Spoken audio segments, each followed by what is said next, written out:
अस्सलामुअलैकुम, welcome to my kitchen. आज आपके साथ मैं फ़्रोज़न चिप्स की रेसिपी शेयर करूंगी। बच्चों के लंच बॉक्स के लिए आप बना के फ्रीज़ कर सकते हैं। जैसे कि रमज़ान शरीफ आ रहा है, रमज़ान में भी ये खाए जाते हैं। आप रमज़ान के लिए भी इसको फ्रीज़ कर सकते हैं। अगर आप बाज़ार से फ़्रोज़न चिप्स का पैक लेंगे तो वो आपको कॉस्टली पड़ेगा। कम बजट में रहते हुए आप आसानी ढेर सारी चिप्स बना सकते हैं। यहाँ पर मेरे पास 1 किलो के करीब आलू हैं या इससे ज़्यादा ही होंगे। छिलका उतारने के बाद इनको धो लेंगे और फिर फिंगर की शेप में कट कर लेंगे। अगर आपके पास मशीन हो तो आप उससे कट कर लें, नहीं तो फिर आपको हाथ की मदद लेनी पड़ेगी। जितनी फिंगर की मोटाई या बारीकी आपको पसंद हो आप उसी शेप में कट कर लें। चिप्स को कट करने के बाद नेक्स्ट स्टेप की तरफ आएंगे। चूल्हे पे एक कढ़ाई रखेंगे। पानी में 1 टेबलस्पून नमक और 1 टेबलस्पून सिरका शामिल करेंगे और पानी को जोश आने देंगे। जब पानी में जोश आ जाएगा तो इसमें चिप्स शामिल करेंगे। चिप्स शामिल करने के बाद बस आपने ध्यान रखना है कि जैसे ही पानी में बबल्स आना शुरू होंगे तो आपने 1 मिनट का टाइम नोट करना है और चिप्स को निकाल लेंगे। दरअसल हमने चिप्स पे ये जो जाग आपको नज़र आ रही है यही निकालनी थी। अब इसी तरह चिप्स को निकालते जाएंगे और बास्केट में रख देंगे और इसे ड्राई होने के लिए रख देंगे तकरीबन 15 से 20 मिनट के लिए, ताकि इसका पानी अच्छे से खुश्क हो जाए। जब चिप्स का पानी अच्छे से खुश्क हो जाएगा, इसमें नमी नहीं होगी, तो फिर हम नेक्स्ट स्टेप की तरफ आएंगे और इसे एक बाउल में डाल लेंगे।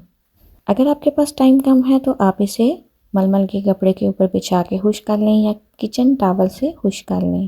अब इसमें आधा कप चावलों का आटा, आधा कप मैदा शामिल करेंगे। इसके बाद 2 टेबलस्पून चिकन पाउडर के शामिल करेंगे और 2 टेबलस्पून ही कॉर्नफ्लोर के शामिल करेंगे।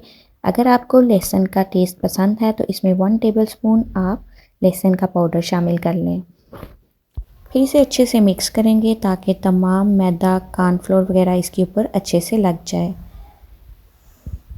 अगर आप हाथ से करेंगे तो इसको दबाना नहीं है, बल्कि इसको इस तरीके से आपने मिक्स करना है। जब तमाम पाउडर चिप्स के ऊपर अच्छे से लग जाएगा फिर हम इसे फ्रीज़ करेंगे।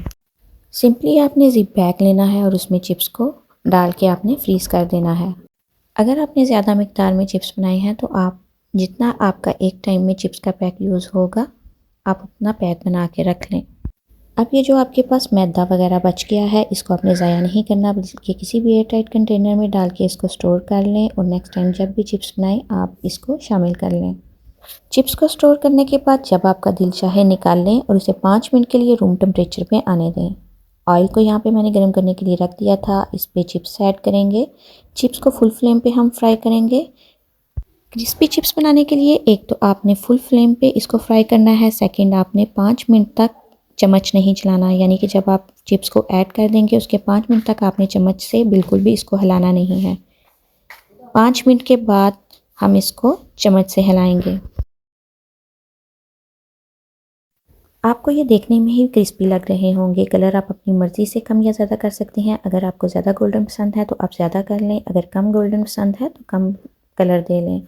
और ये देखें बेहतरीन किस्म के चिप्स बनकर तैयार हो गए हैं। प्लेट में निकालें और इंजॉय करें। अगर आपको मेरी आज की वीडियो अच्छी लगी हो तो लाइक करें, सब्सक्राइब करें, अपने फ्रेंड और फैमिली के साथ शेयर करें। मिलते हैं किसी नई रेसिपी के साथ, तब तक के लिए अल्लाह हाफिज़।